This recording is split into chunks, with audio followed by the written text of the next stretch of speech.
네, 감사합니다. 네, 안녕하세요. 저는 사회를 맡은 최정현입니다. 네, 함께 사회를 맡게 된 김도훈이라고 합니다.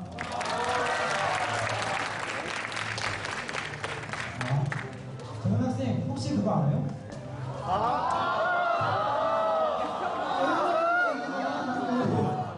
이번 DSM 토크쇼가 DSM 역사상 처음으로 열리는 토크쇼예요. 정말요? 네, 그 역사가 길지는 않지만 정말 놀랍네요. 그쵸? 처음이라는 것에 의미를 두도록 하죠.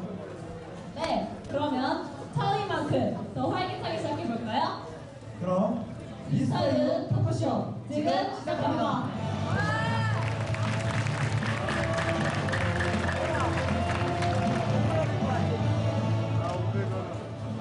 그럼 게스트 소개에 앞서 저희 토크쇼를 위해서 와주신 엄청난 분을 소개해드리도록 하겠습니다. 네, DSM 대표 토커팀은 최고현 교장 선생님을 소개합니다.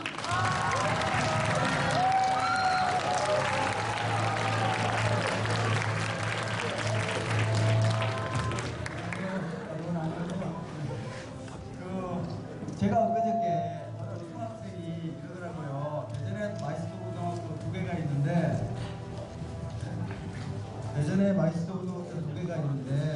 영화 마이스터를 대마보라 그러고 외적 소프트 마이스터는 너무 기니까 대마보라 그러거든요. 그러면 대마고? 그러면 나는 대마왕이네?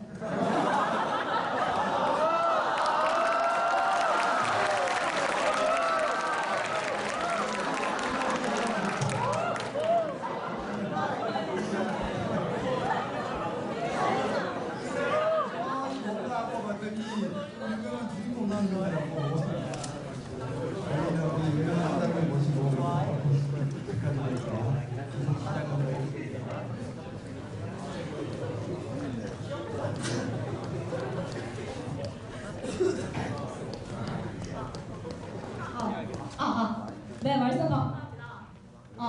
자, 이제 우리의 게스트 오픈소스와 커뮤니티를 사랑하는 연구소장 유명한 소장님을 소개합니다.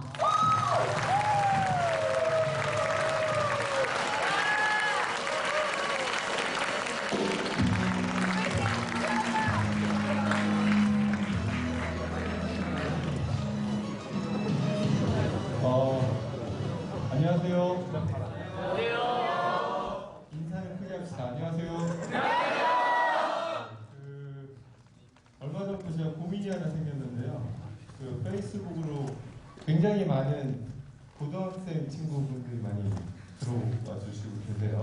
그래서 누군가 보면 제일 먼저 추가해준 분이 이소희? 맞나요? 네, 이따 따로 좀 봐요. 그래서 저는 이제 좀 프로필이 사진이 이상 뭐 그런 걸 다 떠나서 내용이 없으면 제가 추가를 안 하는데 학교 이름 보자마자 일단 추가를 했어요. 그래서 이제 당연히 이분들의 친구분이겠거니 했더니 그 다음부터 계속 누가 뜰 때마다 아는 친구의 이소희 이것만 계속 뜨더라고요. 그래서 요즘 좀 많이 걱정입니다. 제 계정이 이렇게 청소년들한테 악영향을 끼칠 수도 있을 것 같아서 어쨌든 저는 이렇게까지 현란하게 큰 행사인지 모르고요. 되게 맘 편하게 그냥 이렇게 왔는데 오전에도 일 좀 있어서 일하다 왔는데 이게 이런 건지 몰랐어요. 다음에는 이런 거 있을 때는 좀 드레스 코드도 좀 알려주시고 했으면 좋겠습니다. 아무튼 즐겁게 놀다 가겠습니다. 감사합니다.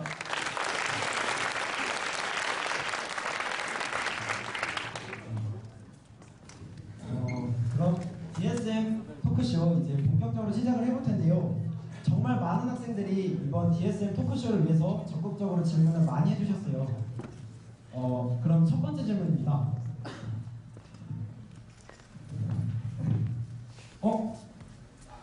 저 장면은? 굉장히 많은 탄식이 나오는데 저 장면은 이제 2학년이라면 여러 번 봤을 장면이죠? 그렇죠. 네, OLC 강의 장면인데요. 유 소장님의 인베디드 소프트웨어 개발 방법론이라는 강의입니다. 네. 근데 만약에 2학년인데도 더 작년이 기억이 안 난다면 작년에 수능 숙제를 안 한 거죠? 네. 네. 수장님께서 오늘 저 인베디드 소프트웨어 개발 방법론 OS를 통해서 2학년에게 인베디드에 대해 알려주셨는데 그러면 근데 1학년들은 저 강의를 보지 못했고 아직 인베디드에 잘 알지 못하기 때문에 거기에 대해서 약간 설명 좀 부탁드립니다. 일단은 상당히 부끄럽고요. 예, 저 혹시 OLC라고 아까 제 강의 그 제목 나왔는데 OLC가 뭔지 아세요? 아시는 분? OLC라는 단체에 대해서 아시는 분? 모르시죠? 오픈소스 소프트웨어라는 단어 자체를 모르시는 분? 다 알죠? 정확하게는 우리나라의 정보통신부라는 부서가 생긴 게 노무현 정권 때 처음 생긴 거예요. 그리고 그때부터 우리나라에 정부 차원에서 오픈소스 소프트웨어를 후원하고 지원하는 단체 기구가 생겼습니다. 그 기구에서 우리나라의 오픈소스 소프트웨어를 무료로 온라인으로 누구나 쉽게 볼 수 있도록 만든 교육 브랜드가 OLC예요. 그래서 정확하게는 olc.oss.kr이라고 하는 게 원래 URL이잖아요. 근데 앞에 OLC를 빼고 여러분들 그냥 oss.kr을 들어가시면 우리나라 정부에서 여러분들의 오픈소스 소프트웨어나 기관들한테 어떤 지원이나 어떤 정책을 펼치고 있는지 가시면 볼 수 있는 포털 사이트가 있어요. 그래서 거기에 좋은 뜻이었길래 처음에 만들어진 이후에 원래 이 강의 과정 말고 안드로이드 강의를 먼저 했었어요. 그래서 안드로이드 강의는 정말 많은 사람들이 좀 봤던 것 같고 요거는 그 이후에 생긴 과정이었는데 어쨌든 저기 보니까 모든 것을 알려주마 이런 거는 제가 붙인 거 아니고요. 네. 그리고 요 질문을 받을 때마다 제가 얘기하는 거는 인베디드라는 말은 사실은 정확한 말이 아니죠. 그냥 형용사잖아요. 왜 인베디드냐면 여러분들이 누구나 다 들고 다니시는 휴대폰에 보면 휴대폰은 스마트폰은 제품이죠. 제품의 케이스 안에는 우리가 흔히 인베디드라고 불리는 PCB라는 보드가 있어요. 그러니까 어디 안에 들어가 있다라는 뜻의 이 형용사가 인베디드입니다. 그러니까 인베디드라는 말을 개인적으로 제가 별로 좋아하진 않아요. 여러분들이 알아야 될 건 시스템이라는 단어를 알았어요. 그러니까 무슨 얘기냐면 여러분들이 어떤 걸 볼 때 나는 소프트웨어만 개발을 해. 나는 파이썬만 알면 돼. 나는 루비만 알면 되겠지? 나는 자바가 좋은데 이런 것만 단편적으로 아는 거는 굉장히 큰 오류가 있어요. 여기 C 언어 배우나요? 이런 거? 네. C 언어의 전역 변수를 초기화하지 않으면 얼마로 자동 초기화가 되죠? 왜 0으로 초기화되는지 아세요? 우리가 다 이렇게 아는데 예를 들어서 A equal B equal C인데 이게 10으로 초기화 이렇게 치환된 거예요. 그럼 당연히 C가 제일 먼저 치환되죠. 왜 그런지는 아세요? 그러니까 이게 우리의 한계인 거예요. 이런 식으로 공부를 하게 되면 우리는 그때그때 다 외울 수밖에 없어요. 근데 세상은 그렇게 움직이지도 않고 그렇게 하나하나 다 외우는 순간에 지금 우리 떠드는 시간에도 수많은 기술들이 계속 나오고 있는데 이걸 언제 다 외우고 있을 거예요. 그죠? 아까 C 언어에서 전역 변수가 초기화가 왜 0으로 되냐면 그 전역 변수가 자리하는 공간이 램이라고 하는 메모리 칩 소재를 만들어져요. 근데 램 칩을 포맷을 하면 0으로 초기화가 됩니다. 근데 여러분들 USB나 이런 식의 메모리 스틱이 있는데 그 안에는 랜드 플래시라고 하는 플래시 메모리가 있어요. 플래시 메모리를 초기화하면 1로 초기화돼요. 만약에 메모리가 그런 특징이었으면 15법칙이 바뀌었을 거예요. 이해되세요? 여러분들이 알고 있는 단편적인 거를 단편적으로 보지 말고 신기술들은 계속 나와요. 제가 이제 한 행사에 이 두 분이 오셔서 저도 여기에 제가 적극적으로 오고 싶어 했었는데 오픈스택이라고 하는 이제 클라우드를 운영하기 위한 여러분들이 쓰고 있는 카카오톡이 실제 오픈스택이라고 하는 클라우드 위에서 돌고 있어요. 근데 그 오픈스택이 한마디로 정의하면 오픈소스 기반의 클라우드 OS라고 합니다. 우리 운영체제 OS는 다 알잖아요. 그죠? 모르는 사람 없어요. 그런데 OS가 뭔지 물어보면 얘기하기 힘든 거예요. 전 궁금했어요. 왜 오픈스택을 클라우드 OS라고 하는지. 그래서 뜯어봤더니 OS를 구성하는 가장 중요한 요소가 거기에 프로젝트들로 있었던 거예요. 그럼 저는 오픈스택을 알았던 게 아니고 OS를 알았던 거죠. 근데 그걸 알면 오픈스택이라고 하는 클라우드 시스템에 대해서도 이해가 쉬워요. 그러니까 이 얘기를 해주고 싶었었어요. 그러니까 인베디드라는 거 저는 원래 그런 거 잘 모르고 컴퓨터도 원래 여러분들보다 훨씬 더 늦게 도스 한 달 배우고 대학교 가서 처음 배웠어요. 그것도 처음에 제가 제대로 하고 싶어서가 아니고 컴퓨터 관련된 과를 나왔는데 그래도 이 정도는 해야지 해가지고 공부했던 게 C였어요. 근데 이제 같은 저희 컴퓨터 PC실에 1000만원짜리 그 당시에 1000만원이 꽤 비싸거든요. 제가 수능이라는 시험 제도가 처음 만들어진 첫 기수예요. 제가 94번입니다. 그래서 그때 처음 들어갔는데 그때 1000만원은 꽤 비싼 돈이에요. 그 1000만원짜리 워크스테이션을 가지고 제가 처음 컴퓨터를 다뤘거든요. 근데 그런 거 하면서 이제 C어를 배우고 뭘 하는데 그때까지 저는 계속 프로그래밍만 했어요. 코딩은 너무 재밌으니까. 웹이라는 거를 그때 당시는 우리나라에 웹이 없었죠. PC통신 시대예요. 그러니까 인터넷 자체가 깔리지를 않았었던 거죠. 그래서 HTML이라고 하는 관련된 책도 한 권 없을 때 웹을 처음 했어요. 여러분들 쓰시는 브라우저라는 거 다 모르고 역사책에 보면 웹브라우저 초창기 버전 중에 모자익이라고 있어요. 지금 여러분들이 윈도우즈상에서 쓰고 있는 인터넷 익스플로러가 마이크로소프트가 그 모자익 소스를 사다가 뜯어 고친 게 그 인터넷 익스플로러예요.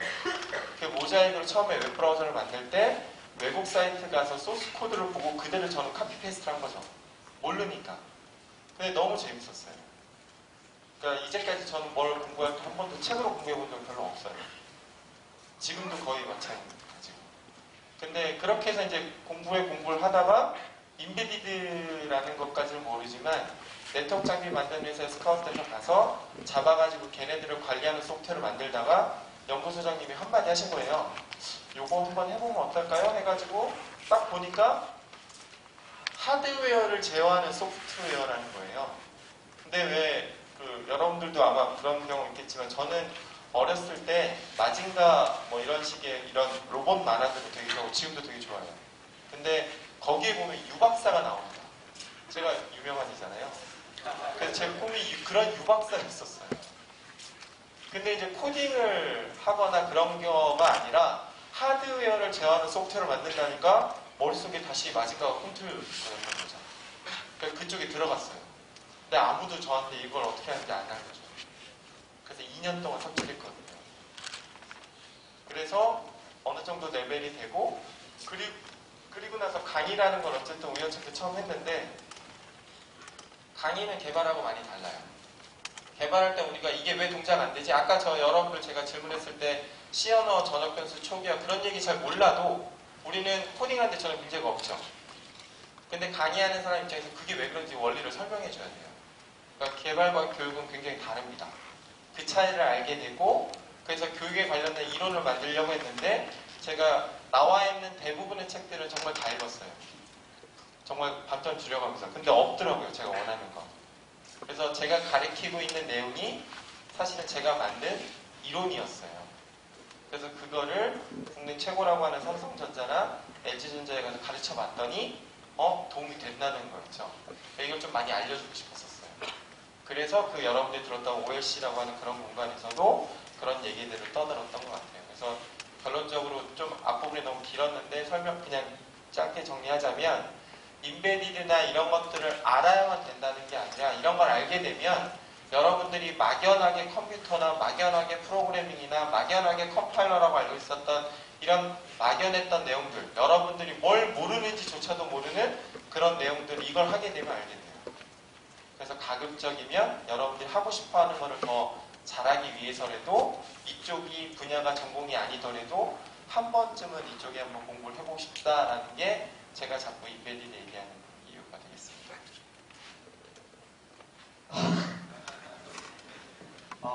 저희 2학년들도 더 많은 거를 알아가는 것 같게 되네요. 네. 그러고 보니 유 소장님께서 2년에 걸쳐서 V랩터라는 것을 개발하셨다고 들었는데 네, 국내 최초의 데이터 센터용 암이라는데요. 잘 모르는 학생들을 위해 설명 좀 부탁드립니다. 정확하게 생각한 거는 2010년, 11년 정도부터였었어요. 그래서 생각만 2년 했어요. 너무나 만들고 싶었는데 회사가 돈이 없었어요.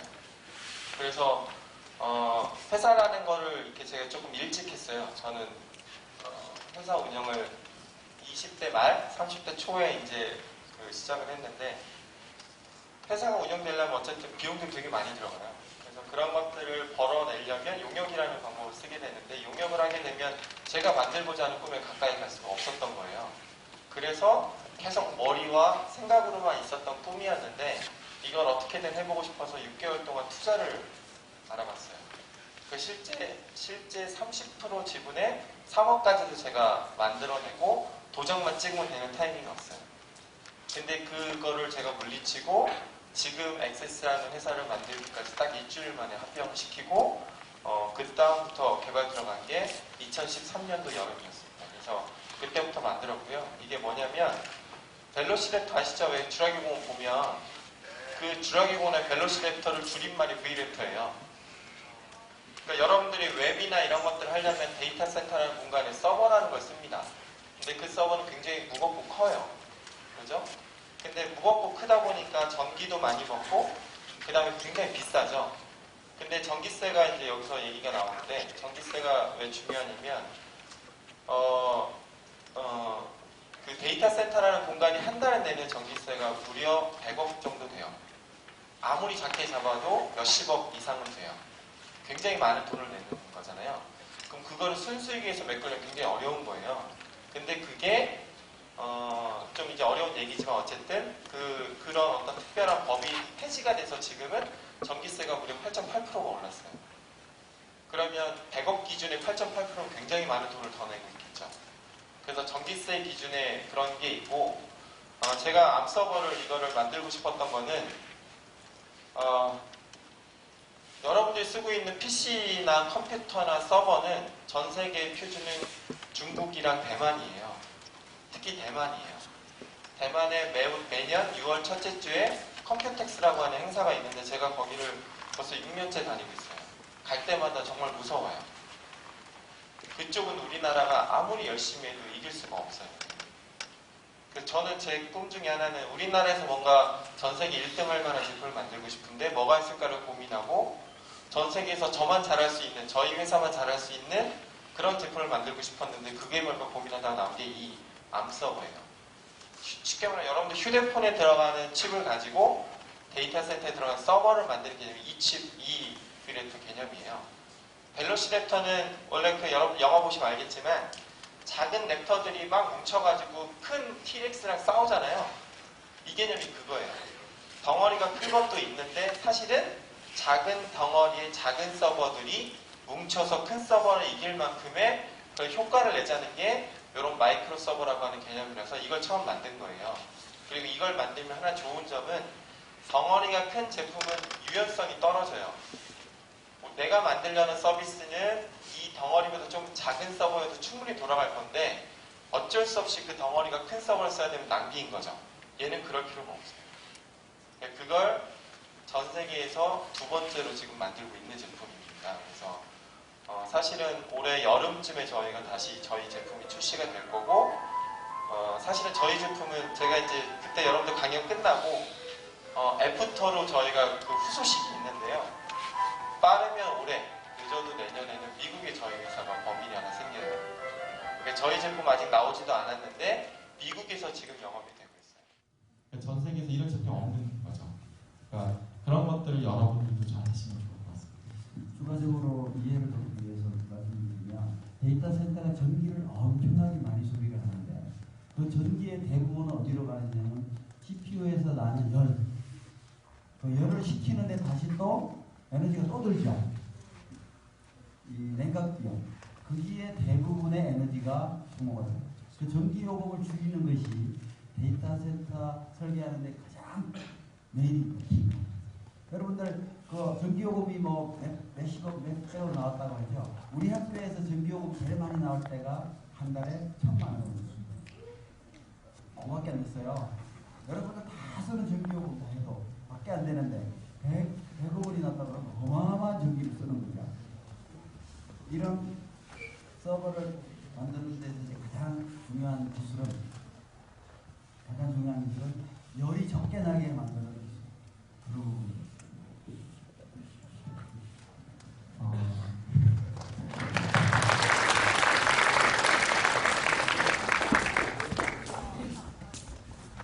와, 대단한데요? 또 네이버에서도 브이랩터에 많은 관심을 보였다고 하는데 그 이유가 무엇인지 궁금합니다. 여러분들 안드로이드 앱 개발할 때 보시면 그러니까 네이버에서 이 제품에 관심이 있었던 게 안드로이드 때문이에요. 안드로이드 앱 개발할 때 보면 우리 일단 에뮬레이터에서 일단 시연시켜보고 단말기에 올리죠. 그러면 단말기에 올려서 돌리는 게 빨라요? 아니면 에뮬레이터 돌리는 게 빨라요? 단말기요. 단말기가 훨씬 빨라요. 이유가 뭐냐면 안드로이드 안에는 달빅이나 지금은 이제 G2로 좀 바뀌었지만 어쨌든 달빅이라고 하는 그 JVM이 있어요. 자바 버추얼 머신이. 그 자바 버추얼 머신이 레지스터 기반으로 돌아갑니다. 근데 이 레지스터는 CPU 내에 있는 메모리예요. 쉽게 말하면 안드로이드 에뮬레이터에서 돌아가고 있는 리눅스 커널은 ARM이라고 하는 여러분들 휴대폰 안에 들어가 있는 칩 기반으로 만들어졌어요. 서로 다른 칩이다 보니까 느린 거예요. 에뮬레이팅은 여러분들 PC는 X86이라고 하는 인텔이 만든 거잖아요. 이거를 ARM이라고 하는 코어로 변환해야 돼요. 변환한 다음에 다시 실행시키는 거예요. 그러니까 느리겠죠. 그래서 사실 이제 네이버에서 하고 싶었던 거는 모바일 검색도 여전히 우리나라에서 1등은 네이버예요. 그래서 거기에 앱을 직접 뭔가 웹상에서 검색한 화면에 앱이 뭔가 실행되면 그들의 비즈니스에도 도움이 돼서 그런 걸 하려고 봤더니 기존 데이터 센터에 있는 서버들은 그 변환 과정을 거쳐야 되는 X86이었던 겁니다. 그럼 변환 과정이 필요가 없는 여러분들 단말기랑 똑같은 칩 기반의 데이터 센터 서버가 있으면 굉장히 빠를 거잖아요. 근데 그거를 만들고 싶은데 만드는 데가 없었다가 저희가 그걸 만들어요 라고 해서 제가 네이버에서 1년에 한 번씩 하는 행사에서 제가 발표를 했어요. 그 발표를 네이버 지금 이제 송창현 CTO님이 제 발표를 듣고 저거다 싶어서 연락을 하셨고 미팅을 해서 저희가 계약을 하고 지금 만들어드리고 있습니다. 그래서 그런 것들이 있고 사실은 구글도 안드로이드 앱을 테스팅하기 위한 환경으로 인도 회사 하나를 샀어요. 재작년에 굉장히 비싼 가격에 샀는데 거기는 했던 일이 뭐였냐면 데이터 센터 서버 케이스를 다 드러내고 서버 케이스에 실제 단말기를 놔요. 되게 웃긴 거죠. 근데 실제 그렇게 한 회사를 샀어요, 구글이. 근데 저희는 그런 것도 아니고 데이터 센터에 맞게끔 최적화된 아예 진짜 서버인 거예요. 그래서 그런 용도로, 이런 용도로 만든 서버는 지금 전 세계에 저희 거밖에 없습니다. 그래서 그렇게 만들고 있습니다. 와, 이러니 관심이 갈 수밖에 없죠? 네, 그러면은 브이랩터를 개발할 때 커뮤니티에서 어떤 도움을 받을 수 있었나요? 커뮤니티 때문에 이 브이랩터라는 아이디어가 생긴 거예요. 정확하게 말하면. 아까도 제가 잠깐 얘기했지만 저는 사업을 좀 일찍 해서 여러분들이 생각하지 못할 정도의 고생을 되게 많이 했어요. 돈 문제도 굉장히 많았고 그 다음에 실제 작업 현장 같은 경우 여러분들 차 타고 가다 보면 고속도로에 터널 같은 거 있죠. 터널 갈 때 여러분들 신경 안 쓰시겠지만 저는 직업병이 있어요. 그래서 터널만 가면 주변을 살펴요. 그래서 제가 찾는 게 오디오를 찾습니다. 와이파이 기반의 오디오가 있어요. 그 법이 개정된 게 제가 만든 제품 때문이에요. 물론 저희 회사 제품은 아니에요. 용역으로 해준 거니까. 그래서 그런 일들을 많이 했었고 그 다음에 그냥 소변만 보면 건강검진이 자동적으로 매일 되는 변기도 제가 직접 만들어봤어요. 그래서 양변기를 레이저로 잘려서 그래서 이게 어떤 원리로 이렇게 되는지를 직접 유체효과까지 다 해봤었어요. 그래서 변기 자체를 도기가 아니라 세탁기처럼 아예 프레임 만들어가지고 만든 적도 있어요. 비데도 만들어봤습니다. 그러니까 굉장히 그런 일들은 이렇게 여러분들을 이 학교의 어떤 슬로건에 맞는 창의적인 거는 정말 많이 했다고 생각을 하는데 그게 다 제 게 아니에요. 다 남의 회사 거였었어요. 그래서 너무나 속상해서 우리 회사가 할 수 있는 뭔가 우리 것만의 그거를 되게 하고 싶었는데 아무리 생각해도 아이디어가 안 떠오르는 거예요. 정말로 떠오르지 않았어요.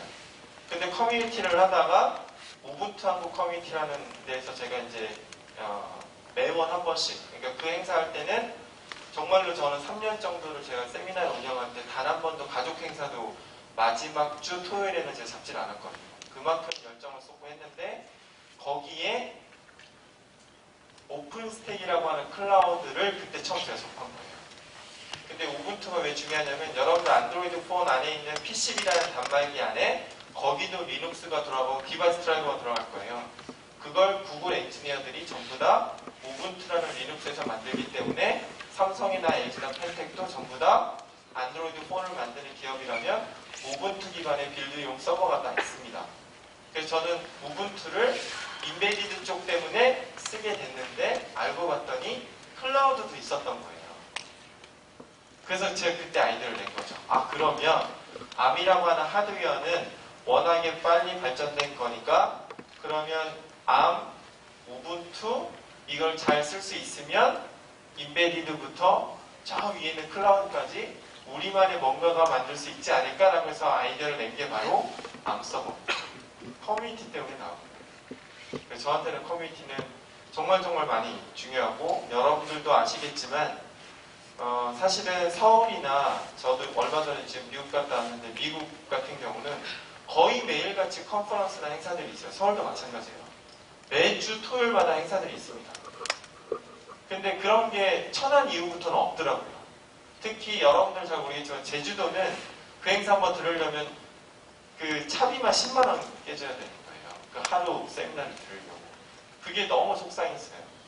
그래서 그런 것들을 여기 대전에도 만들고 싶고 당연히 부산이나 제주도도 만들어드리고 싶어요. 근데 그런 걸 자연스럽게 할 수 있는 방법들도 다 커뮤니티고 그 커뮤니티가 지금은 지구를 조금씩 바꾸고 있습니다. 그래서 페이스북이 시작했던 커뮤니티가 데이터 센터라고 하는 그렇게 큰 시장을 움직이고 있고 오픈스택이 카카오스톡에 적용될 때까지도 커뮤니티가 큰 공헌을 했어요. 그래서 저 개인적으로는 여러분들이 나중에 또 얘기 나오겠지만 어쨌든 V랩터는 커뮤니티가 없었으면 안 됐고 그런 경험들이 여러분들도 꼭 필요했으면 좋겠습니다. 유 소장님 말씀 들어보니까 커뮤니티가 얼마나 중요한지 좀 아실 것 같죠, 여러분?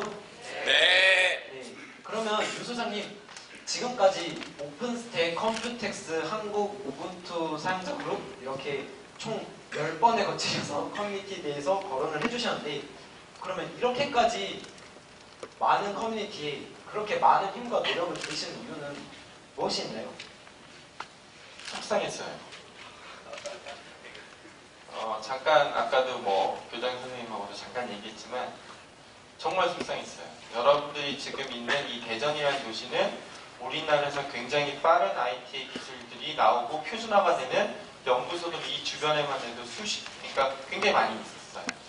여러분들이 모르는 연구소도 있어요. 외국인 주소가 표시될 수 없는 그런 연구소도 사실 대전에 있어요.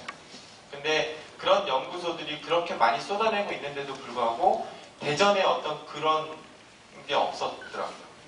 서울은 정말 빨리 움직입니다. 커뮤니티들끼리 서로 간에 정말 주고받는 정보들의 양이 너무나 많아요. 옛날에는 블로그 아니면 카페 이런 데를 통해서 우리가 정보를 주고받았다면 지금은 페이스북을 통해서 서로 간에 정보를 주고받습니다. 하루에도 정말 엄청난 양의 데이터가 와서 제가 이걸 다 할 수가 없어요. 그래서 이런 것들이 자연스럽게 녹아들고 여러분들 이제 아시겠지만 공부 힘들죠? 그죠? 저도 해봤으니까. 근데 같은 고민에 같은 그런 것들을 같이 할 때는 조금 더 재밌지 않아요? 그죠? 커뮤니티는 그런 데예요. 처음에는 내가 도움이 되겠다 싶어서 가입을 합니다. 근데 나중에는 가입해서 사람들하고 얘기하고 놀다 보면 정이 들고 재미가 생겨요. 그래서 제가 커뮤니티에 힘쓰는 이유는 딴 건 아니고요. 여러분들이 그런 것들을 배우고 거기서 다시 여러분들이 원하는 어떤 영감 같은 걸 얻어서 정말 자꾸 얘기 나오지만 창의적인 뭔가를 하는 아이디어를 내게끔 이게 혼자 생각하는 것보다 2명이, 4명이 아니면 8명이 생각하는 게 훨씬 더 많은 아이디어들이 나오거든요. 그러니까 그런 것들을 좀 커뮤니티에서 많이 좀 겪어보라고 그런 활동들을 자꾸 이렇게 알리는 일을 하고 있고 이번에도 마이크로소프트에서 처음으로 만든 커뮤니티 행사도 그래서 작년부터 같이 도와주고 있었어요. 그러니까 그런 행사들이 앞으로 더 많이 생길 거예요.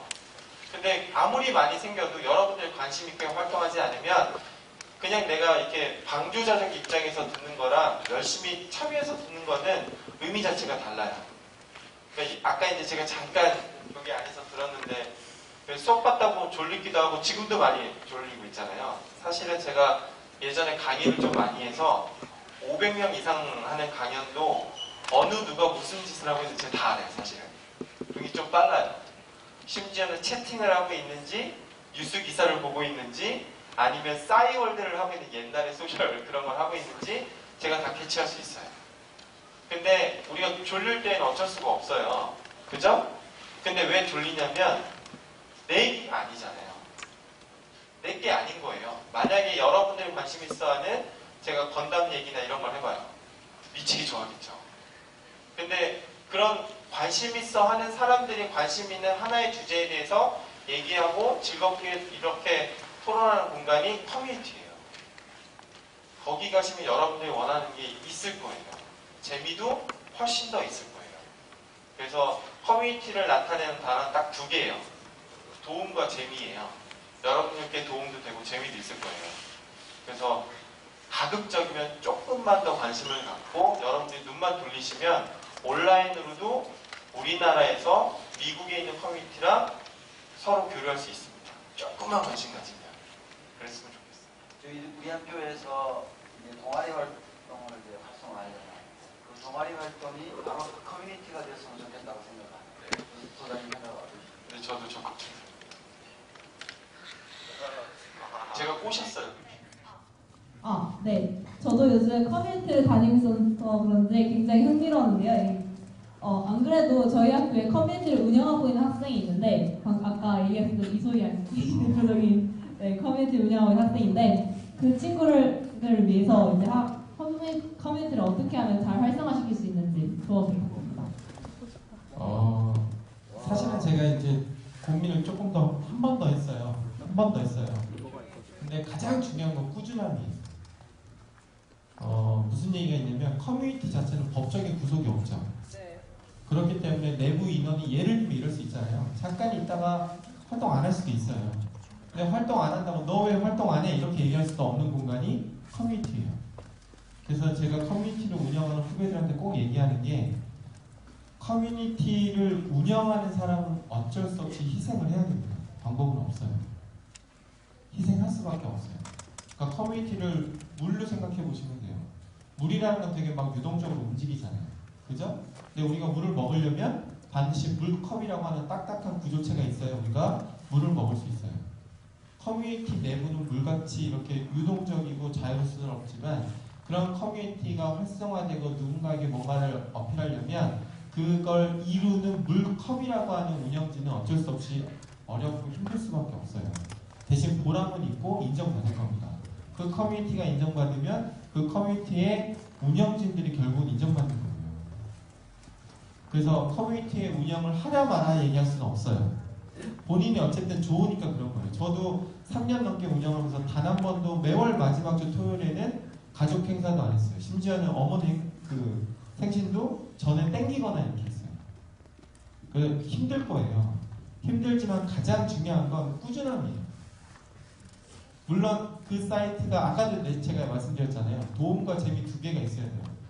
그래서 도움이 되는 컨텐츠가 계속 올라와야 되고 재미가 있으려면 지금 여러분들 앉아있으니까 재미없죠. 근데 만약에 여기서 공존시키면 재밌을 거잖아요. 무조건 커뮤니티 이 멤버들이 뭔가 할 수 있게끔 하는 그런 어떤 여지를 줘야 돼요. 그래서 예를 들면 지금은 여러분들이 듣는 자리지만 나중에 여러분들이 나와서 얘기할 수 있게끔 서로 이제 인사도 하고 토론도 하고 얘기도 하고 그런 것들을 자꾸 만들 수 있는 자리를 만들어야 돼요. 근데 그런 걸 운영하는 운영진은 힘들 거예요. 힘들 때 언제든지 저 찾으시면 뭐 맛있는 거라도 사드리겠습니다. 꾸준함이 가장 좋습니다. 네. 그렇다면 커뮤니티를 운영을 할 때 운영하는 입장에서의 커뮤니티에 참여하는 사람들을 대할 때 주의점 같은 거를 알려줄 수 있으실까요? 요즘은 그게 없더라고요. 저희 때는 네티켓이라는 용어가 있었어요. 저 대학교 다닐 때. 네트워크와 에티켓의 합성어예요. 여러분 그런 거 안 들어보셨죠? 들어봤어요. 사실은 굉장히 중요해요. 여러분들은 아마 그런 경우 없을 텐데 예를 들어서 우리는 제가 검색해서 온 단어는 대덕 소프트웨어 마이스터고 같은 경우가 마이스터고들 중에 소프트웨어가 앞에 붙은 데는 여기가 처음이라고 들었어요. 맞아요? 네. 제가 대학생들을 대상으로 제가 강의할 때 제일 먼저 보여주는 PT가 아레아 한글 그 프로그램의 아이콘이에요. 그래서 제가 질문을 먼저 던져요. 여기서 아레아 한글 자기 돈으로 사서 쓰는 사람 손 이렇게 물어봐요. 대부분 안 사더라고요.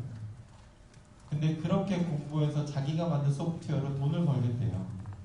제가 볼 때 그건 도둑놈이고 그건 나쁜 놈이에요. 그러면 안 되는 거죠. 그죠? 이런 거는 교양에서 배워야 되는 거고 여러분 당연히 알아야 되는 거죠. 외국은 그러지 않습니다.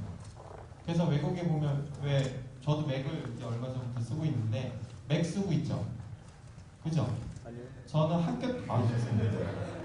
저는 학생 때부터 맥을 썼으면 좋겠어요. 그게 이쁘고 좋고를 다 떠나서 맥을 쓸 때는 물론 거기도 불법 소프트웨어 있긴 하지만 맥을 쓰는 사람들은 대부분 정품 소프트웨어 사서 씁니다.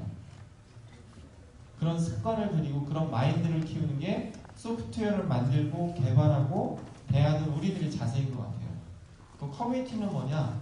사람들, 우리는 지금 얼굴 보고 얘기하고 있잖아요. 그죠? 근데 대부분의 커뮤니티는 글로 얘기를 할 거예요. 얼굴을 보고 얘기하지 않습니까? 얼굴 보면 농담도 하고 얘기를 할 수 있는데 얼굴을 보지 않고 이 사람이 상태가 어떤지 모르는 상태에서 만약에 글로만 보게 되면 상처를 굉장히 많이 받아요. 그래서 악성 댓글이니 뭐 이런 거 되게 많은 게 글로만 보기 때문이에요. 그리고 저도 얼굴을 안 보면서 글로 쓰게 되면 악성 댓글 다는 사람들은 가책이 없어요, 당신은. 왜? 얼굴을 안 보니까. 그러니까 더더욱 더 지독하고 안 좋은 글을 쓸 수가 있는 거죠. 그래서 커뮤니티를 대할 때 가급적 여러분들은 남을 배려했으면 좋겠습니다. 우리는 얼굴을 안 보면서 얘기할 거니까. 그래서 이메일을 보낼 때도 사실은 메일을 보낼 때는 다 에티켓이 있어요. 메일을 여러분들이 많이 쓴다 해서 예를 들면 제가 하루에 보는 메일이 한 정말로 많을 때는 수백 통 와요. 아무리 적게 봐도 수십 통은 와요. 그 중에 이제 여러분들 메일, 여러분들이 저한테 메일을 보내면 저는 여러분들한테 답변을 해야 되는데 예를 들어서 자기 메일 제목만 보고도 걸러낼 수 있잖아요. 그럼 메일 제목에 어디에 누구고 어떤 주제고 이런 얘기를 잘 적으면 그 메일부터 저는 통과해요. 그러니까 우리가 뭔가 얘기할 때는 커뮤니티는 얼굴을 보지 않는 상태에서 소통하는 방법에 대해서 배울 수 있는 가장 좋은 방법입니다. 그래서 소통하는 방법을 하려면 일단은 얼굴을 보이지 않으니까 남을 좀 배려했으면 좋겠어요. 그리고 네가 틀려, 절대, 틀려, 절대 이런 말 되게 안 좋은 것 같아요. 단 하나의 절대적인 100%의 법칙은 절대라는 게 없다는 게 절대적인 법칙이에요. 그런 거 없어요. 그러니까 너가 맞고 내가 틀리다가 아니고 서로 다른 거예요. 왜 쟤는 저렇게 얘기를 하지? 근데 걔는 그렇게 생겨 먹은 거예요. 그런 것들도 받아들일 수 있는 게 커뮤니티라고 생각을 해요. 그러니까 그런 것들을 좀 인정해주고 배려해주는 그런 집이면 참 좋겠다는 생각입니다. 네, 감사합니다. 제가 원래 이제 마지막 질문으로 커뮤니티 에티켓에 대해 물어보려고 했는데 약간 저의 질문과 그냥 다 같이 함께 말씀하셔서 그러면 이제 그냥 커뮤니티 에티켓에 대한 그냥 한마디로 요약을 해주실 수 있을까요? 다른 사람을 여러분들처럼 생각합니다. 정말로 남에 대한 배려가 있었으면 좋겠고 기왕이면 그 사람에게 도움이 되면 제일 좋죠. 근데 도움이 되지 않더라도 그 사람이 왜 그렇게 얘기하는지 이해하고 받아들이려고 노력하는 소통을 배웠으면 좋겠어요. 통신이라는 영어 단어 혹시 뭔지 알아요? 커뮤니케이션. 틀렸어요. 커뮤니케이션 S예요. S입니다. 왜 S냐면 통신자와 수신자가 있어요. 쌍방이 통신하는 게 통신이에요. 아주 중요한 거예요. 더 중요한 거는 이 자연이라고 하는 우리가 사는 세상은 수신자의 입장에서 돌아가고 있어요. 나중에 여러분들이 이력서 같은 걸 내겠죠? 이력서는 쓰는 사람 입장이 아니라 받는 사람 입장에서 쓰는 거예요. 여러분들이 학교 선생님들한테 보고서를 내겠죠? 보고서는 여러분들 쓰는 사람 입장이랑 보고서를 읽는 선생님의 입장이 중요한 거예요. 이해돼요? 네. 수신자의 입장으로 통신이 된다는 것만 알아도 인생 살 때 굉장히 많은 도움이 돼요. 그래서 내가 글을 하나 올리거나 뭔가 할 때도 이걸 보고 읽을 사람이 어떻게 대할 건지만 알고 있어도 굉장히 큰 도움이 될 거예요. 그거는 꼭 알아주셨으면 좋겠습니다. 에티켓에 대해서 한마디로 요약을 해주시고 거기에 부연 설명까지 해주셨는데요. 여러분 지금 이 시간 좀 유익했나요? 네. 재미 있었죠? 네. 아, 네. 근데 저희들이 예상했던 것보다 굉장히 빨리 끝나버렸어요. 그러면은 이런 반응 안 좋아요. 좀 더 이런 거 해야 되지 않나요? 감사합니다. 그러면은 저희들이 원래는 네트워킹 시간을 갖기로 했었는데 시간이 안 될 것 같아서 네트워킹 시간을 넣지 않기로 했다가 빨리 끝났으니까 네트워킹 시간을 갖도록 해보죠. 혹시 이 강의나 커뮤니케이션에 대해, 커뮤니티에 대해 질문이 있으신 분들은 지금 손을 들어서 큰 소리로 질문을 해주시면 감사하겠습니다. 워낙에 훌륭한 강의라 질문이 없죠? 네! 네. 대사를 읽도록 할게요. 얼마 하지도 않은 것 같은데 벌써 마칠 시간이 되었네요. 그렇죠? 네, 정말 그렇네요. 네. 윤순아님은 오늘 어떠셨나요? 사실은 저도 여러분들의 나이대를 살았던 사람 중에 한 명이잖아요. 그러니까 저는 이제 후배들 만날 때마다 제가 좋아하는 말이 저는 여러분들 선배잖아요. 여러분들 후배인 거고 제가 어떤 소장 직함이나 어떤 뭔가를 하는 그 직함이 중요한 게 아니고 여러분들의 길을 조금 더 일찍 걸었던 선배 중에 한 사람일 뿐이에요. 그래서 선배의 입장이 돼 보니까 후배가 지금 어떤 고민이 있는지 가끔 제가 놓칠 때가 있어요. 저도 분명히 여러분들의 나이를 살았고 여러분들이 갖고 있는 고민들을 저도 갖고 있었던 것 같은데 어느샌가 이렇게 인생을 살고 뭔가를 막 바쁘게 살다 보면 가끔 잊어요. 제가 왜 이렇게까지 열심히 하고 있는지에 대한 어떤 그런 초창기 가졌던 마인드가 가끔씩 흔들릴 때가 있어요. 그럴 때마다 저는 이제 후배들을 보는데 사실은 이제 이렇게 정말 진지하게 준비를 해주고 이런 식으로 이렇게 물론 어떤 식으로 들었는지는 잘 모르겠어요. 근데 이 중에서 단 한 사람이라도 제대로 들어준 사람이 있으면 저는 이 자리가 굉장히 유익했다고 생각이 들고 언제라도 그 한 사람 때문에 시간이 되면 또 올 거라고 생각이 들어요.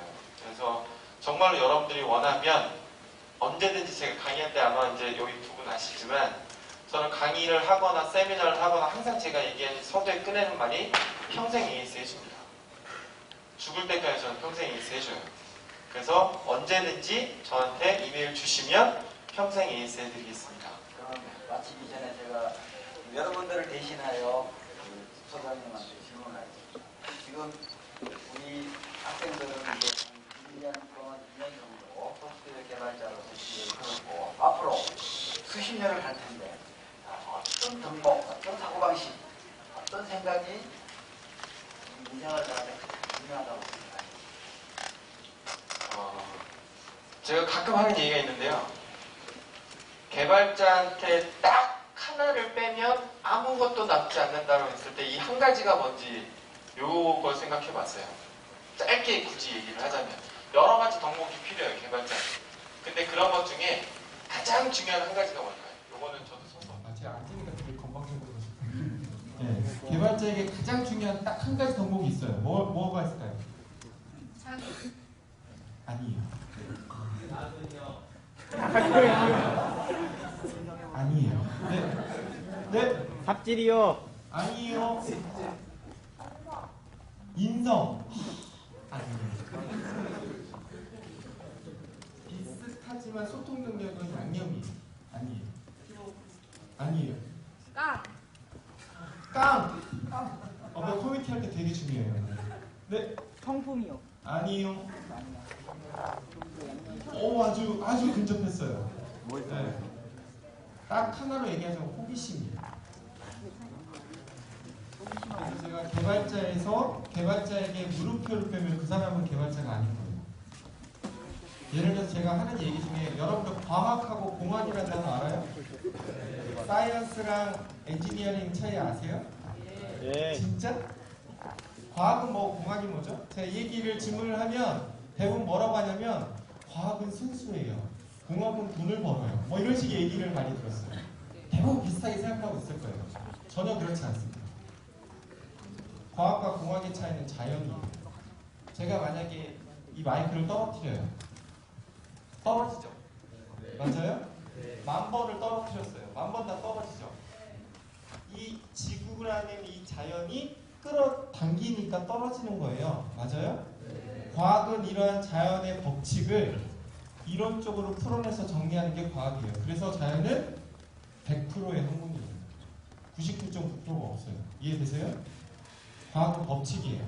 여러분들 컴퓨터는 과학이 아닌 것 같지만 여러분들이 꽂는 랜선 있죠? 이더넷 케이블이라고 하는 그 안에 뭐가 있어요? 구리가 있어요. 구리는 어디서 나오죠? 자연에서 나옵니다. 그래서 이 구리는 우리가 정기적인 신호를 흘렸을 때 30m당 한 번씩 신호가 떨어져요. 그래서 리피터라고 하는 신호를 증폭해주는 녀석이 필요합니다. 이게 과학이에요. 이건 과학이에요. 무선된 와이파이는 지구 중에 우리가 무선의 신호를 쏘면 역시 지구 중력이 당기는 신호만큼이 떨어집니다. 이게 주파수 대역이에요. 다 과학이에요. 공학 아니에요. 그럼 공학이 뭘까요? 다수결의 원칙이에요. 내가 하자고 했는데 하면 그게 공학이에요. 인터넷 프로토콜을 처음에 정할 때 인터넷은 표결을 붙입니다. 다수결이 OK를 하면 그게 법칙이 돼요. 그게 RFC예요.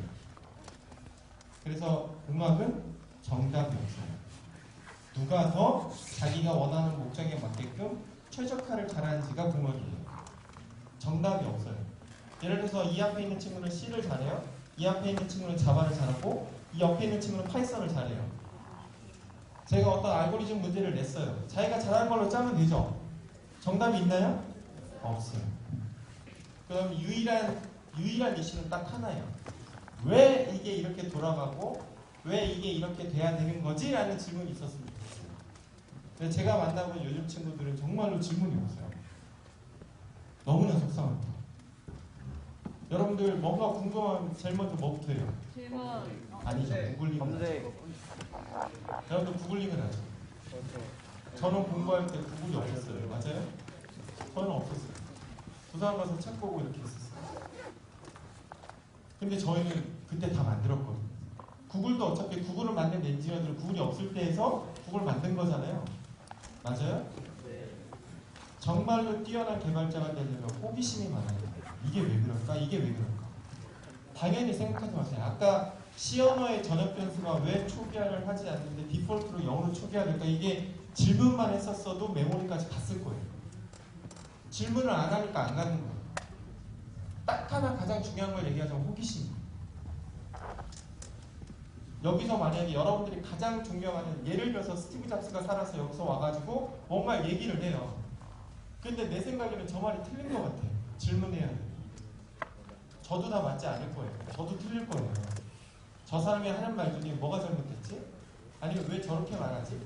저건 왜 저럴까? 질문이 있어요. 개발자가 되려고 마음먹은 순간부터 개발자를 은퇴할 때까지 반드시 질문이 없으면 안 돼요. 물음표가 없으면 안 돼요. 늘 궁금해하세요. 그래서 그 궁금해한 거를 답을 찾아가다 보면 여러분들 길이 됩니다. 그건 여러분들 이론입니다. 그랬으면 좋겠습니다.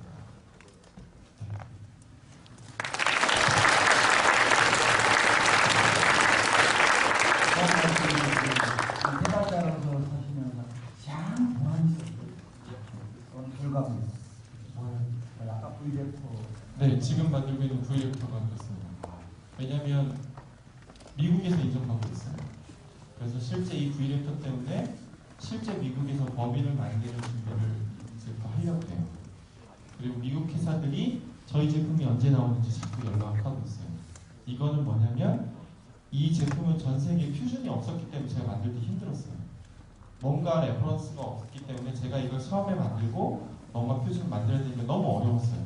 기준을 제가 만드는 거니까. 근데 그만큼 보람이 되셨어요. 그러면 우리 이제 소프트웨어 개발자의 길을 갈 학생들 있잖아요.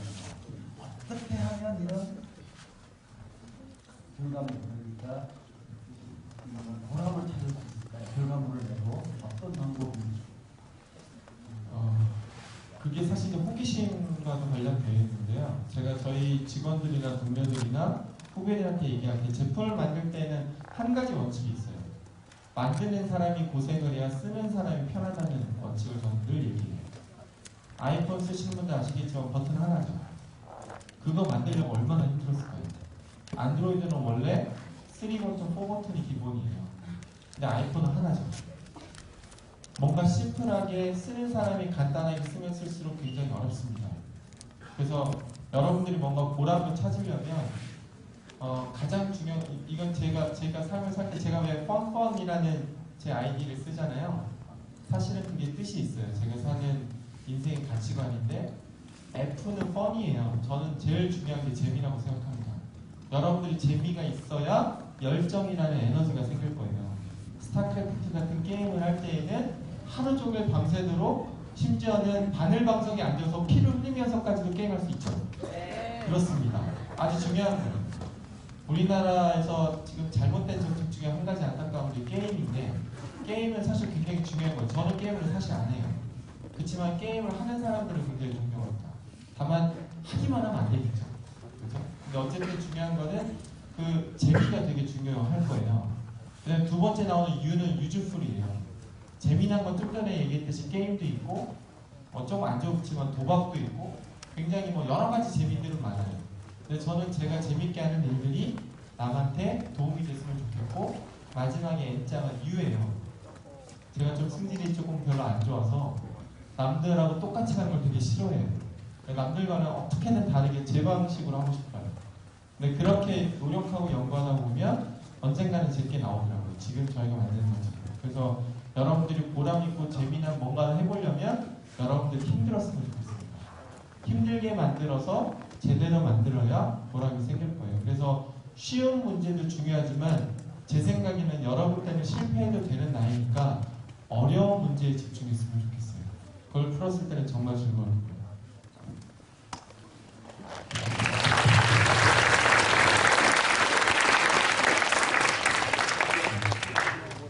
유 소장님께 감사하다는 말씀드리면서 이번 기회를 통해 커뮤니티에 대한 관심이 좀 더 늘었으면 하는 게 저희들의 토크쇼의 목적이었고 저희들의 바람입니다.